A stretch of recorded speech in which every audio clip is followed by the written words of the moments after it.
My name is Athena Caldwell, 32 years old, living and working in Chicago, where I hold the position of Vice President of Investments at a major financial firm. But no matter how far I climb in my career, no matter how many impressive figures line up behind my name in quarterly reports, in my father's eyes, Franklin Caldwell, I've always been the outsider. My family lives in Connecticut, in a Georgian-style mansion overlooking Silvermere Lake. Every time I return home, it feels like stepping into a museum.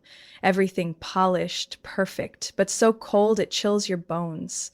My father built that world, a man who rose from nothing and created Caldwell and Rowe, a construction empire worth hundreds of millions of dollars. To outsiders, he's a legend. To me, he's the shadow that quietly suffocates every chance I have to be myself. I'm the middle child of three siblings. My older brother, Lucas, is my father's blazing pride. He attended Wharton, then returned to manage project development at the family firm. He has the picture-perfect family, an impeccable resume, and a natural charisma that earns my father's approval with just a nod. My youngest sister, Daisy, is 5 years younger than me, beautiful, charming, and uniquely skilled at softening even my father's stern demeanor. She's not a business genius or an academic star, but she always manages to present herself just right. Adorable enough, obedient enough, safe enough to avoid his disapproval. And me? I'm the name he never mentions in speeches.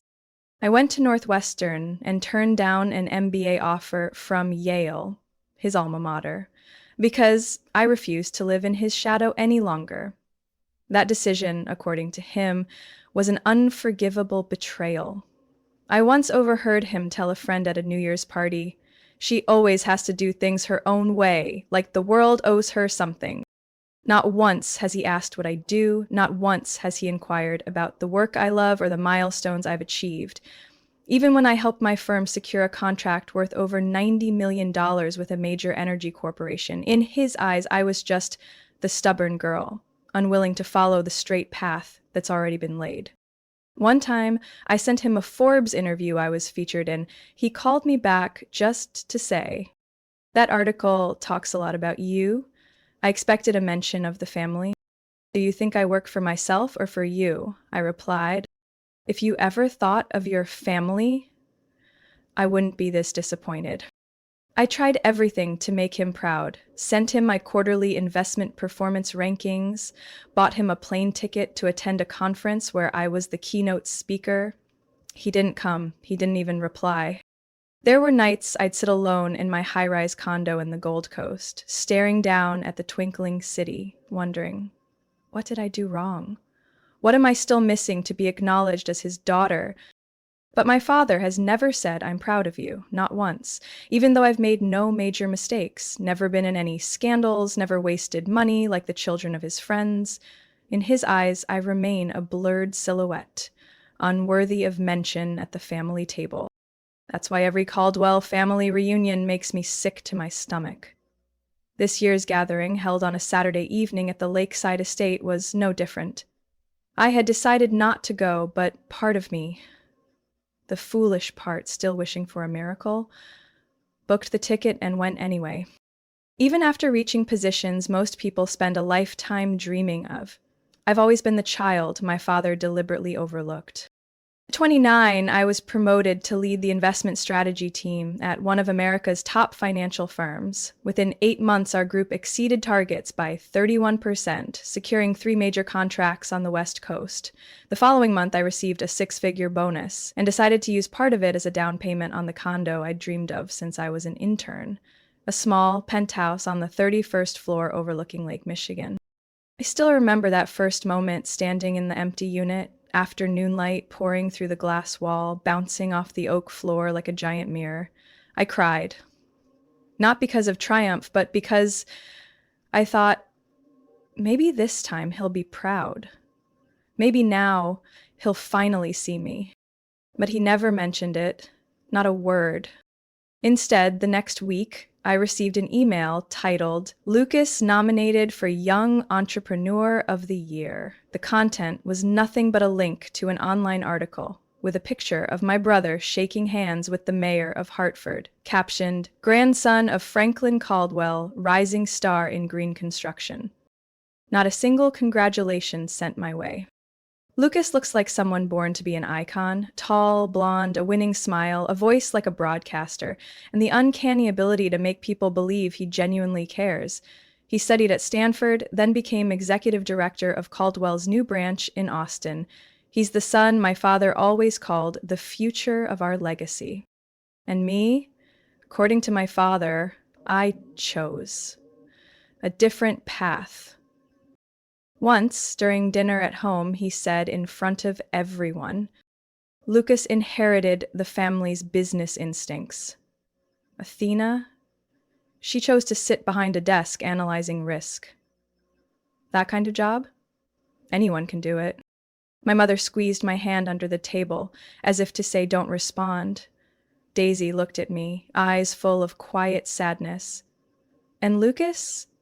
He simply smiled and nodded at our father, as if that statement were undeniable truth. I swallowed my half-chewed steak, the bitterness in my throat having nothing to do with seasoning. I didn't argue. I never did. Because I knew he didn't want feedback, just confirmation. But that night, driving back to the hotel, I turned on my phone and recorded a voice memo. Athena Caldwell, personal net worth $2.3 million, owner of one condo in Chicago, investment portfolio, 6 different holdings, 0 debt, no financial support from anyone. Performance, exceeded revenue benchmarks for 3 straight quarters, and never once mentioned in any of my father's speeches. I saved the file and named it What He'll Never See. Only one person in the family ever asked me, "Are you happy with what you do?" That was my grandmother. Grace Caldwell, the only woman in our lineage bold enough to drink bourbon instead of champagne at her own wedding. She used to call me Little Cactus because I bloomed where things weren't supposed to grow. She passed away 3 years ago, leaving me a small wooden box with a faintly carved inscription, "Follow your path, not theirs." Inside was an old photo. She was holding me, age 3, on the porch that winter. Behind us stood my father, hands in pockets, face turned away. I've looked at that photo hundreds of times, and each time the distance becomes clearer. The distance he never intended to close. And maybe I no longer want to close it either. I started to wonder if he never acknowledges me, then what happens when I make the world recognize me instead? I've begun the planning, and everything will start at this summer's family reunion, with a gift no one will see coming. I bought the silver gray Porsche Panamera at the end of April, when snow still fell in flurries across northern Illinois. Not because I loved cars, not even because I needed a flashy gesture. I bought it because, in a moment of weakness, I thought, maybe this time he'll see me differently. The car nearly drained my year-end bonus and a chunk of my investments I'd meant to hold until the market stabilized. But when I looked at the bold crest on the steering wheel, I imagined my father's eyes, Franklin Caldwell, finally landing where I stood. I arranged for the car to be delivered from the dealership in Chicago to New Haven, Connecticut, where the annual Caldwell & Rowe Founders Day celebration and family reunion would take place. A weekend-long event held at our family's historic estate by Lake Silvermere. I emailed my mother, saying I'd attend, with a single frosty note. "Tell Dad not to buy another car. I've already taken care of the gift." Friday night, I flew in. Saturday morning, I stood by the second-floor window, looking down at the granite driveway. The car had been parked right there, aligned with the fountain, standing out among the BMWs and Range Rovers belonging to cousins and uncles. My mother, who walked into the room, cashmere wrap in hand, her eyes worried. "Your father won't show it, but I think he'll appreciate it." I nodded, lips pressed tight. I no longer believed in the word appreciate. I just wanted to see him not turn away. By noon, the house was filled with guests. Greetings, clinking glasses, the echo of high heels on Persian-covered mahogany floors. I descended the stairs in a simple black dress, tailored to precision. Each step carried the weight of 10 years growing up in this house. I walked past the foyer, receiving a few lukewarm hugs from my mother's side of the family, a pat on the shoulder from Lucas, the brother who always made me feel like a stranger in my own bloodline. Nice car, he winked, half mocking, half amused. Still got the keys? I didn't reply, just smiled faintly. My father stood near the back veranda chatting with partners from California. As I approached, he glanced sideways for a blink, then turned away like I was waitstaff. No words, no handshake. My mother stepped up behind him, whispering something into his ear. I saw him pause for a beat. Then he turned to me. Athena, you made it! His tone flat as tap water. That car outside. Whose is it? I swallowed hard. Mine, for you. He didn't react at first. Then came a smile, so faint no one could tell if it was real. Ah, I see. So this is how you spend money? The people nearby chuckled lightly. Some thought it was a joke. Some weren't sure. I knew exactly what it was. His way of smothering any effort, with one line dropped between breaths.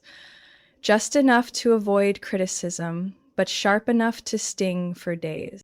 He walked past me, saying as he went, "You should talk to your brother about long-term investments. Cars only depreciate." I stood there in the wide stone courtyard, where the manicured maples looked like paintings. The northeast chill in May sliced through fine fabric, cutting into my ribs like his words, cold, sharp, and merciless. Daisy came beside me, poured wine into the glass I was holding. "I know you did it hoping he'd notice." I didn't deny it. But maybe he just doesn't have that software installed, sis. I laughed, a quiet, aching laugh. Maybe. But if that's true, then it's time I uninstall him from my system too. That night, I sat alone in his former office, the same place I was once scolded at 13 for spilling coffee on a project map.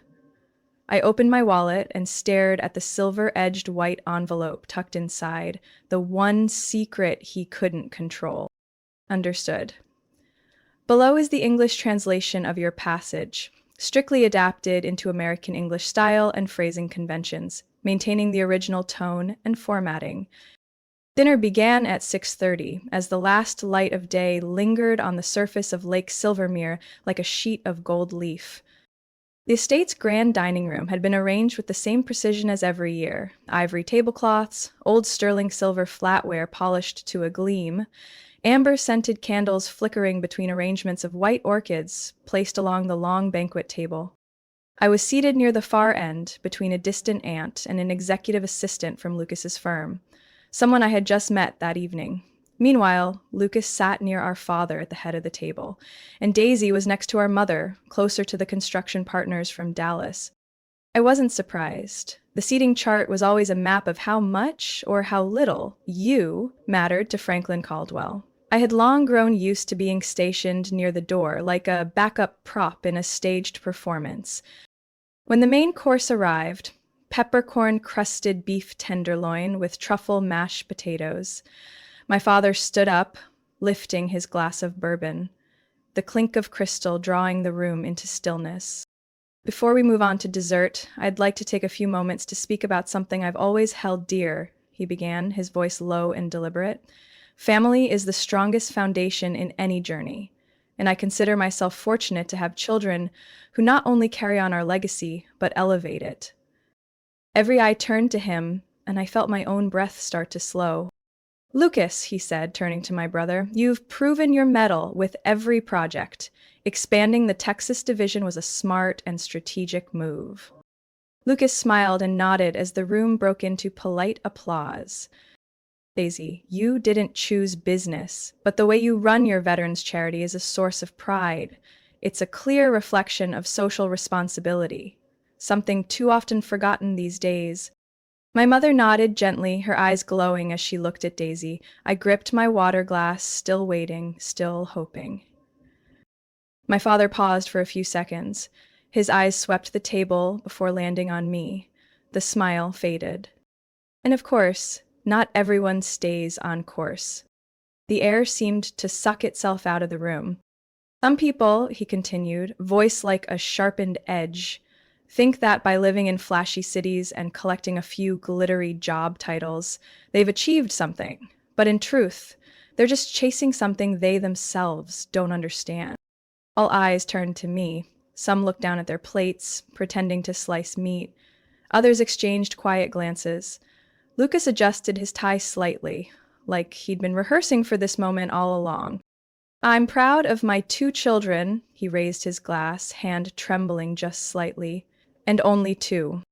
No glass clink followed, just a silence so heavy it seemed to press down on every shoulder in the room. I didn't move. My skin tingled like it had been dipped in ice. The aunt to my left gently placed a hand on my shoulder, but I pulled away.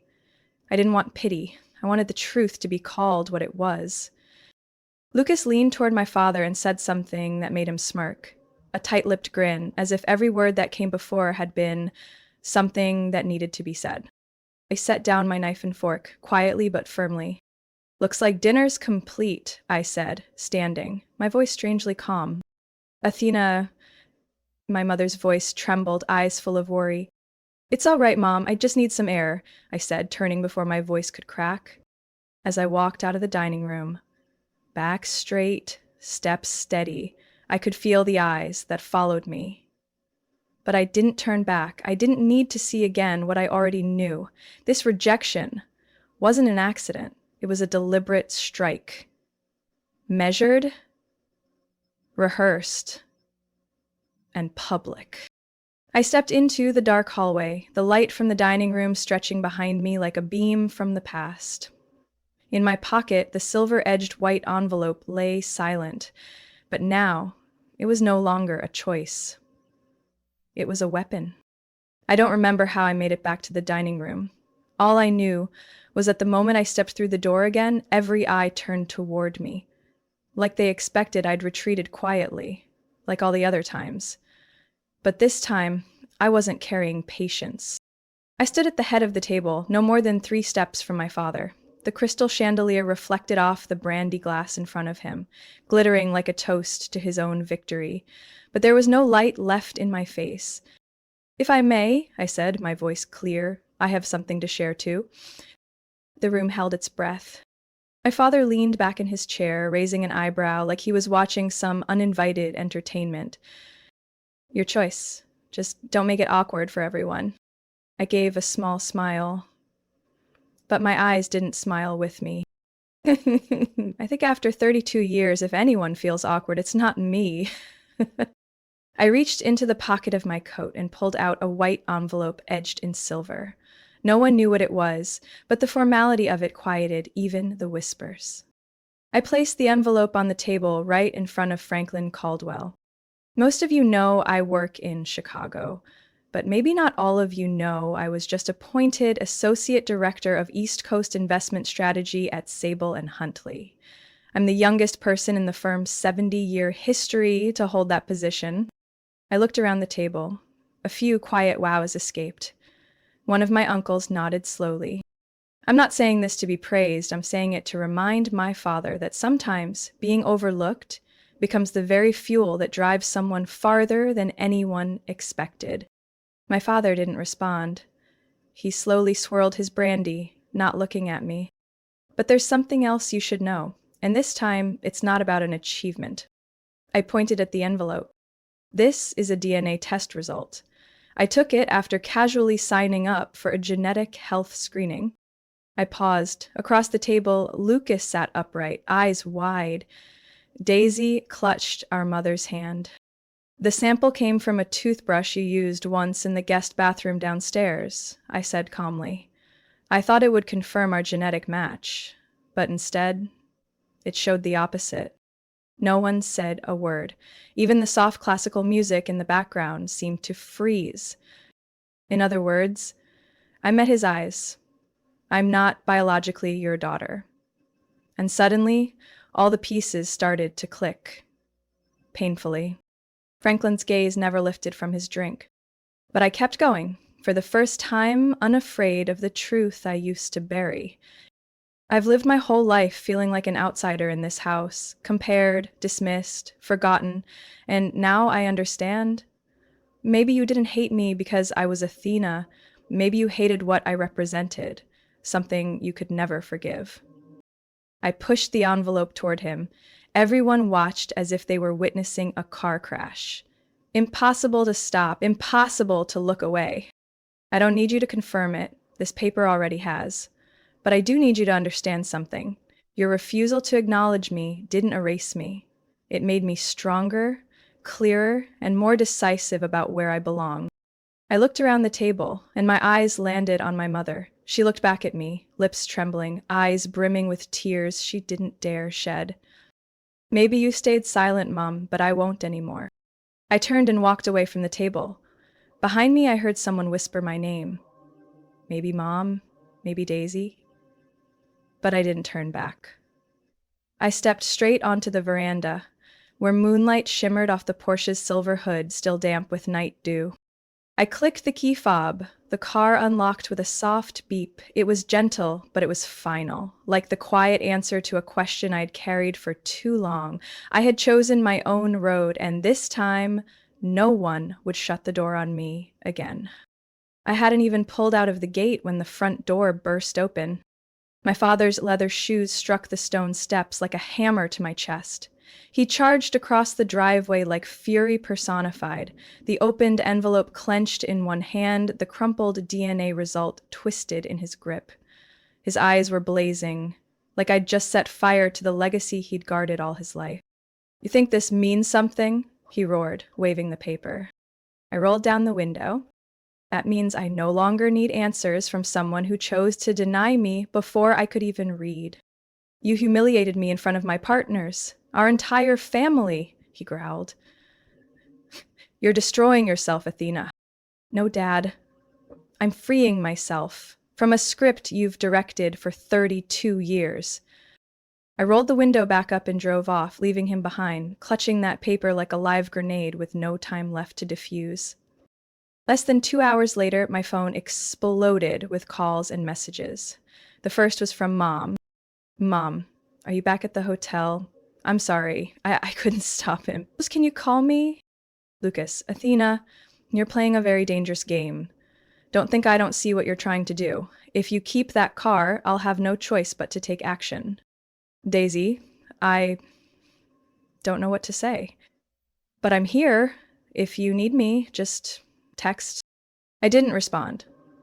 I sat in my hotel room in downtown New Haven, still wearing my coat, the glass of water in my hand, trembling slightly. Lucas again. "Don't fool yourself into thinking that paper gives you inheritance rights. Dad's calling the lawyers. You should return the asset given under false assumption before this escalates." I let out a dry laugh. Asset under false assumption? He meant the car I'd spent nearly a year's income to buy. For a man who denied my existence with every breath?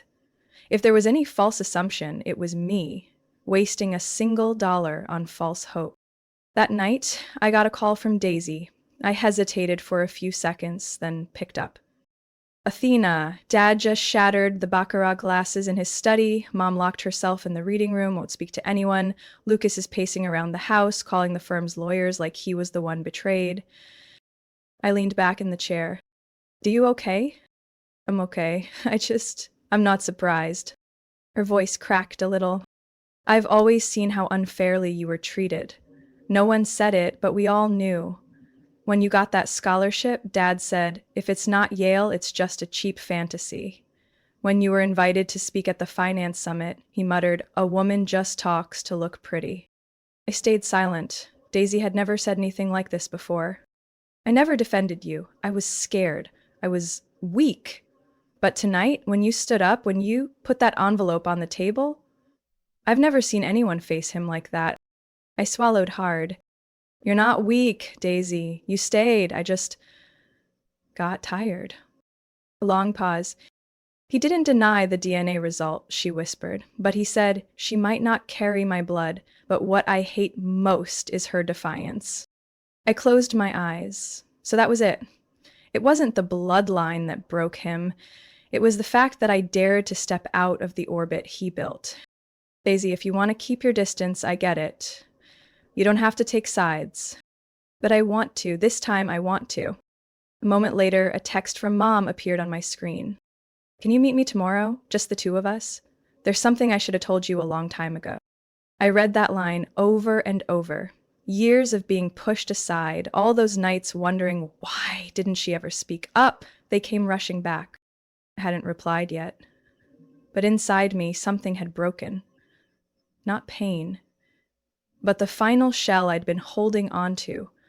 For a house that had already collapsed long ago. I met Mom the next morning, while dew still clung to the lawn outside the Caldwell estate. She greeted me at the back kitchen door. No makeup, no pearls, just a 60-year-old woman in a cream sweater, her eyes hollow from a sleepless night. We sat at the oak table by the window, the same spot where she usually sipped tea and flipped through interior design magazines, but today there was no tea. Just a manila folder already on the table, thin but heavy like a stone. She spoke first, her voice slightly trembling. You deserve to know. The truth is, before I met your father, well, Franklin, I was in love with someone else. I didn't interrupt, didn't blink, didn't let myself soften. His name was Daniel Morris, civil engineer, originally from Santa Barbara. I met him while I was attending Pratt. He came over from MIT for a joint exhibition. Her eyes softened with memory. He was smart, funny, kind, nothing like the boys from Connecticut. I thought he was the man I'd marry. Then why?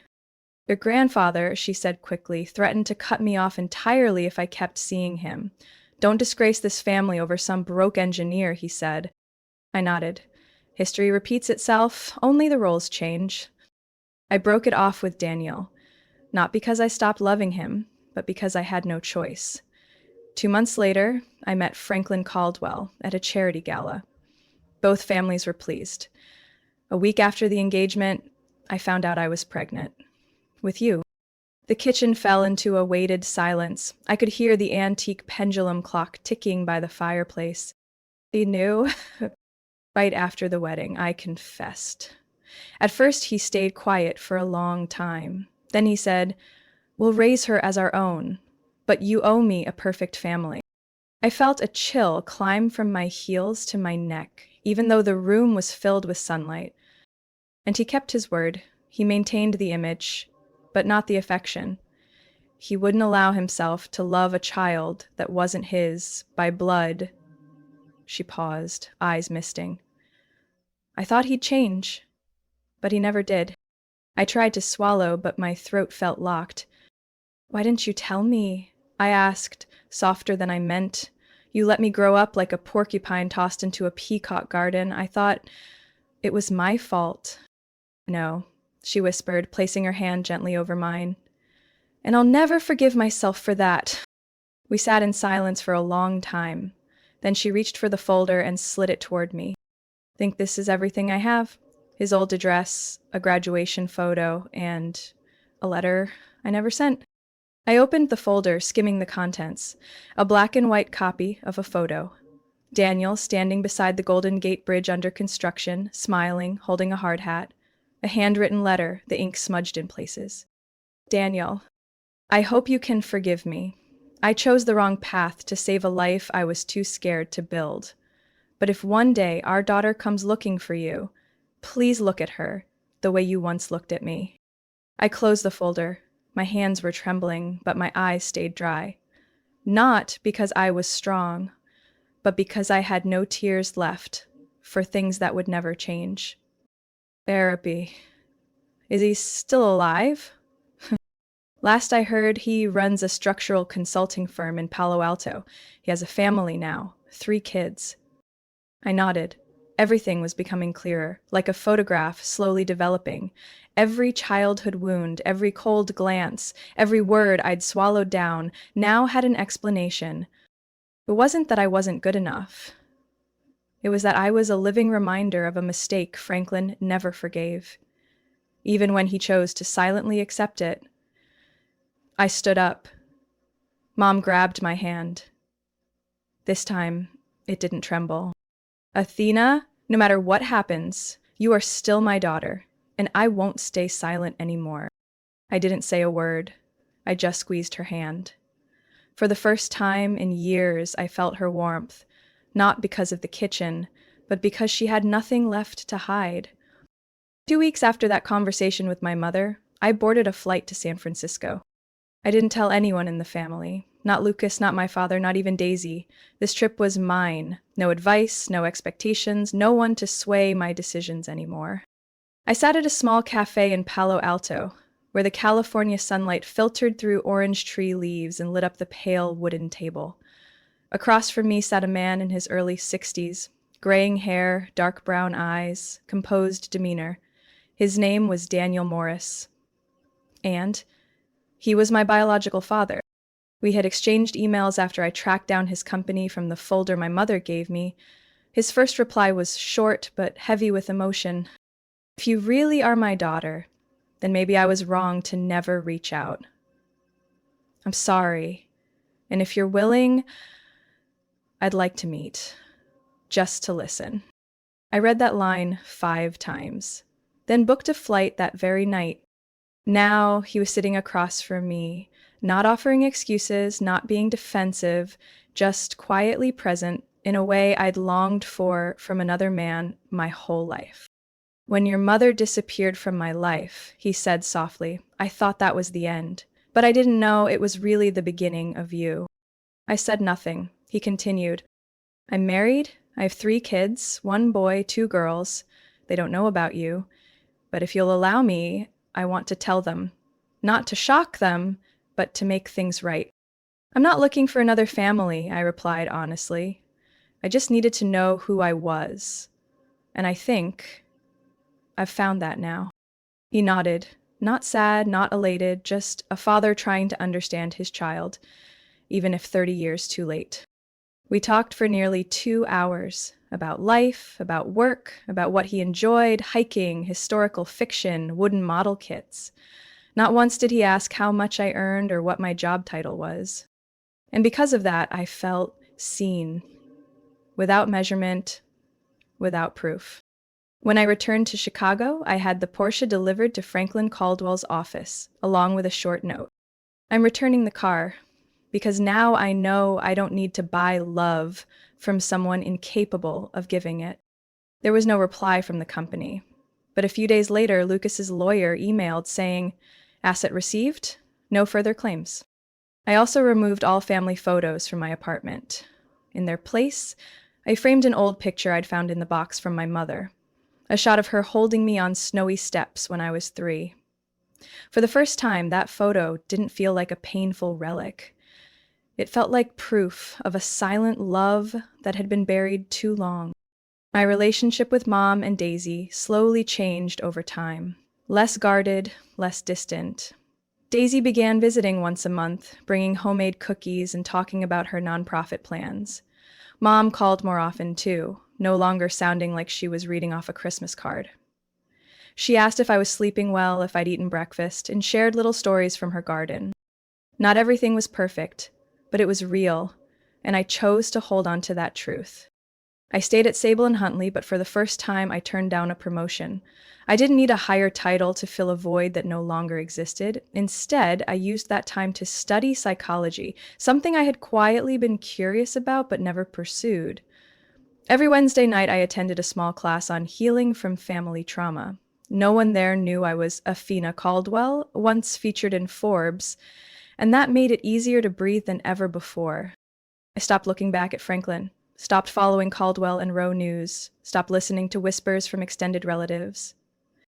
I lived the rest of my life for myself, no longer defined by the Caldwell name, my adoptive father's legacy, or the numbers in my account. Just by one simple truth. I am Athena, the daughter of a mother who once feared, a father who came too late, and a self who is learning to forgive. And that is enough.